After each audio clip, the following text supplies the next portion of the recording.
Dans le livre du prophète Daniel, il est prophétisé qu'un royaume appelle le roi du Nord, et un autre royaume appelle le roi du Sud. C'est dans le livre du prophète Daniel, au chapitre 11, que c'est prophétise. Dans le chapitre 11, il est prophétisé que le roi du Sud attaquera le roi du Nord, et le roi du Nord attaquera le roi du Sud, se combattant mutuellement, encore et encore, continuellement ainsi. C'est dans le livre du prophète Daniel, au chapitre 11. Alors qui sont ce roi du Sud et ce roi du Nord?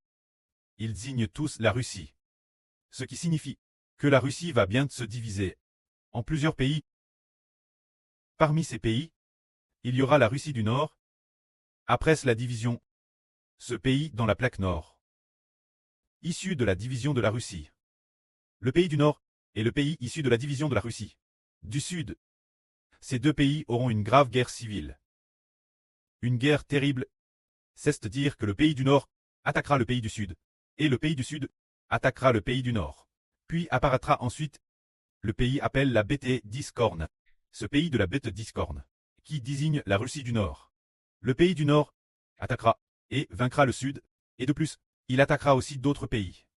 Et finalement, le dirigeant de cette plaque du Nord réunifiera la Russie. La Russie va ensuite se diviser, et après cette division, se formeront les deux pays, du Sud et du Nord, avec une grave guerre civile, qui pourrait durer PRS de 10 ans. Après presque 10 ans de guerre civile, dans le pays du Nord, apparaîtra un roi terrestre puissant. Ce roi sera appelé le grand méchant. Également appelé l'homme de Pshach. Cet homme de Psh, il aura une grande puissance, et détruira de nombreuses nations sur terre, anéantira de nombreux peuples, et de plus, il réunifiera nouveau. Cette Russie divise. Frères et sœurs, voyez-vous, quel point c'est impressionnant. La Russie se divisera bientôt, et après cela, après de nombreuses années de division, un nouveau souverain du Nord réussira à réunifier nouveau la Russie. Tout comme Qin Shi Huang, qui a unifié les 6 Tats divises, unifiant les 7 Tats en le grand empire Qin. C'est ainsi qu'il la unifie. Alors le pré a prophétisé que le pré attaquerait la Russie. Et qu'après cette attaque, il y aurait des Russes qui connaîtraient l'Éternel. Quand la Russie, elle, Ancien Testament l'appelle l'Assyrie. Mais l'Assyrie, PR figure la Russie d'aujourd'hui. Dans l'Antiquité, il y avait un pays appelé l'Assyrie. Et maintenant, l'Assyrie en vient souvent préfigurer la Russie. Par exemple, un pays de l'Antiquité appelle Égypte, se dire l'Égypte, le pays du Nil. L'Égypte, le pays des pyramides. Ah, l'Égypte antique préfigure souvent la Chine d'aujourd'hui. Alors le pré ainsi a dit ainsi. Concernant l'avenir, Dieu a détruit la Russie, a fait diviser la Russie, et puis a de nouveau fait en sorte que la Russie connaisse une grave guerre civile. Après cela, a fait que le peuple de Russie, cause de la guerre, cause de la famine, cause de la peste, soit décime en grand nombre. Après cela, il y aura certaines personnes qui pourront se retourner et revenir vers l'Éternel, tout comme le pré a fait pour la Chine. Cela a forme cette agitation politique interne. L'agitation en Chine commence par des troubles politiques internes. Se dire, le pré a dit il y a peu qu'ils ont un plan pour lors d'une certaine réunion, mener un coup d'État. Un coup d'État c'est comme remplacer le dirigeant ou réprimer des factions.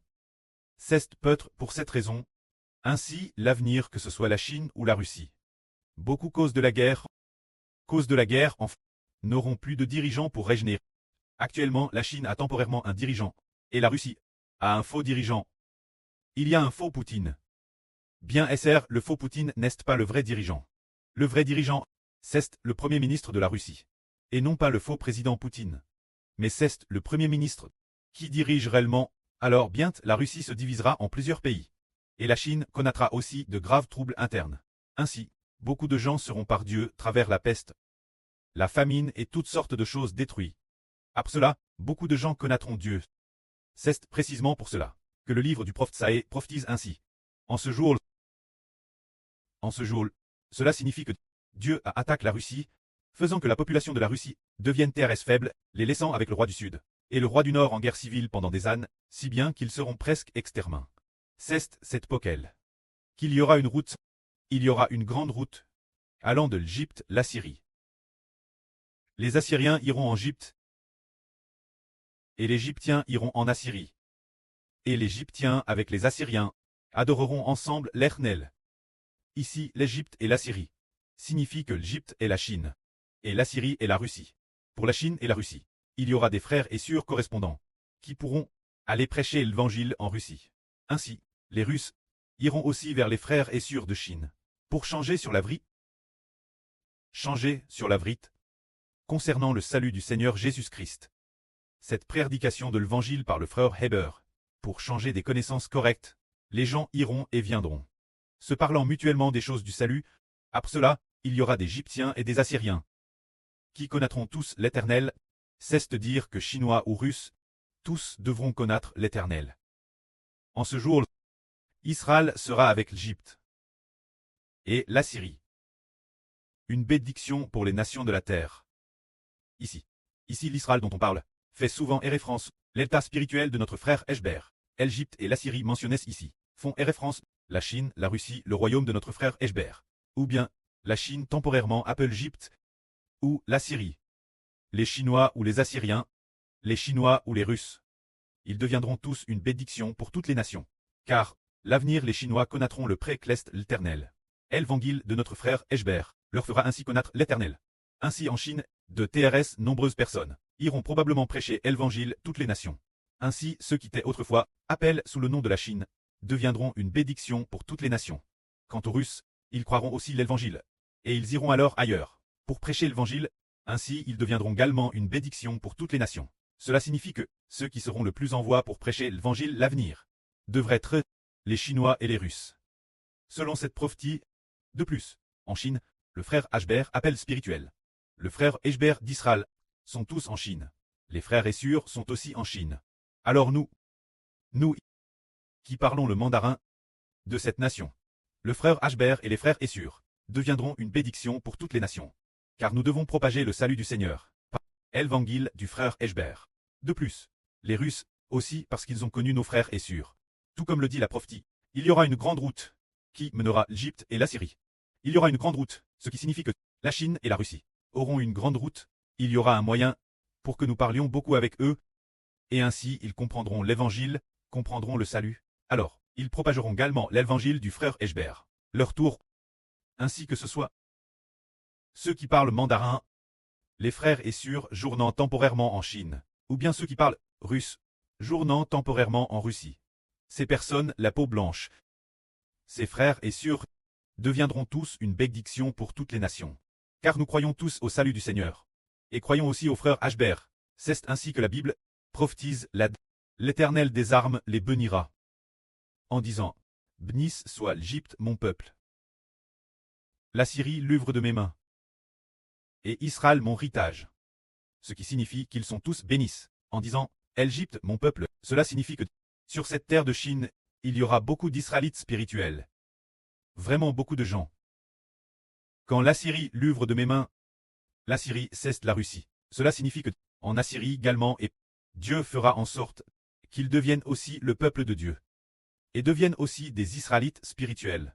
Quand Israël mon héritage, c'est le frère Eshber, qui sont en train d'être guides, ses enfants clestes, sont tous bénis. Cela fait référence au pré-clest. Comment le dire? Nous sommes bénis, frère Eshber. Les frères et sœurs qu'ils guident sont bénis. Ceux qui coûteront l'avenir, l'évangile de frère Heber les Chinois. Beaucoup y croiront. L'évangile de frère Heber sont bénis.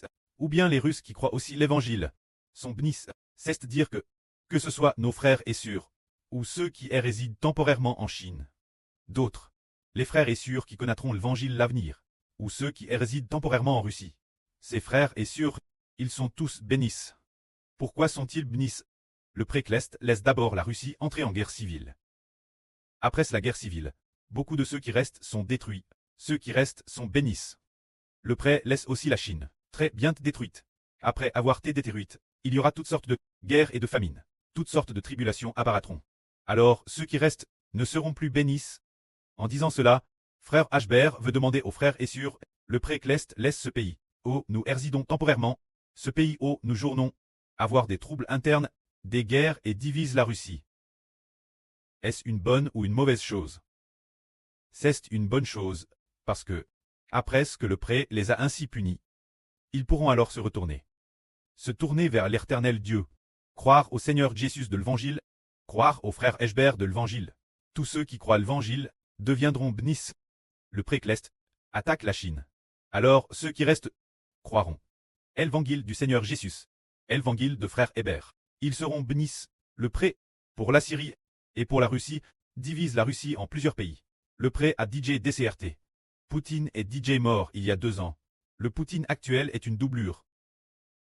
Quand la mort de ce Poutine, que l'actuel est un faux Poutine. Une doublure. Cette nouvelle sera annonce toutes les nations et tous les peuples. La Russie va se fragmenter, se diviser en plusieurs petits pays. Se diviser en plusieurs petits pays. Que la Russie aura travers une immense catastrophe. Ceux qui restent sauront se tourner vers l'Éternel, se tourner vers l'Éternel, se tourner vers le Seigneur, se tourner vers frère Eshbert. C'est pourquoi ils sont aussi bénis en. Et nous, ce groupe de frères et sœurs Clest, appelle rois et prêtres. Ces frères et sœurs, combien ils sont bénis. Parce que cette grande route mène la Russie. Mène la Chine. La Chine, menant la Russie de cet évangile. La grande route d'Internet. C'est nous qui la traons. Il semble que la Bible dise que Dieu va construire une grande route. Il semble que cette grande route n'est pas une vraie route, mais connecte via Internet. Un chemin. C'est peut-être pour cette raison. Le prêt a ainsi établi sa bonne volonté. Alors, dans le livre d'Ésaïe, le chapitre 20 prophétise ainsi. Ce chapitre 20 parle de l'Égypte. Il semble que ce soit la véritable Égypte. C'est dire que Dieu laisse l'Égypte, l'Égypte, soit gravement attaqué, mais l'ancien royaume d'Israël et l'ancien royaume de Juda diraient ardemment se tourner vers l'Égypte. Voulait demander l'aide de l'Égypte.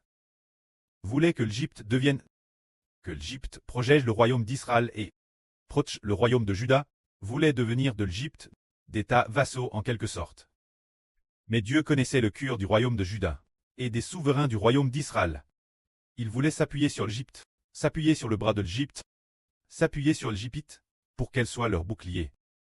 Mais Dieu attaque l'Égypte, travers l'Assyrie pour attaquer l'Égypte, faisant en sorte que l'Égypte soit détruite, et alors qu'elle était sur le point d'être détruite, les Israélites ont rallié elle. Nous voulions nous appuyer sur l'Égypte, mais l'Égypte elle-même est dans cet tas. Il semble qu'on ne puisse pas s'appuyer sur elle. On ne peut pas s'appuyer sur elle. Sur qui devons-nous nous appuyer? Sur l'Éternel, le commandant des armes, c'est le seul chemin correct. Et non pas sur le pharaon d'Égypte. Car le pharaon d'Égypte, s'appuyer sur lui, tous ceux qui s'appuient sur le pharaon, sont comme un roseau sur lequel on s'appuie. Et ce roseau se brise. Cela signifie que, si l'homme s'appuie sur l'Égypte, le pharaon d'Égypte, son pouvoir a déjà été détruit. Son régime s'est effondré, on renverse par le roi d'Assyrie. Alors leur but en s'appuyant sur l'Égypte. Le but des Israélites en s'appuyant sur l'Égypte, était déjà peur l'attaque de l'Assyrie. Mais maintenant que l'Assyrie attaque l'Égypte, alors Israël peut-il encore s'appuyer sur l'Égypte, vouloir utiliser l'Égypte comme bouclier, pour chapper l'attaque de l'Assyrie? C'était pour que ce moment-là, les Israélites comprennent dans leur cœur, qu'il ne sert rien de s'appuyer sur l'Égypte, ni de s'appuyer sur les armes des nations et des peuples. Seul l'appui sur le Créateur de toutes choses. L'Éternel, Dieu est efficace. Le prêt nous a fait assister de nos propres yeux. De nombreuses choses, juste pour que nous ne nous appuyions pas sur ceux qui détiennent l'autorité dans le monde, ni sur la force ou la puissance, mais uniquement sur l'Éternel qui tient notre souffle de vie. Que la gloire soit rendue au prêt et au Seigneur. Amen.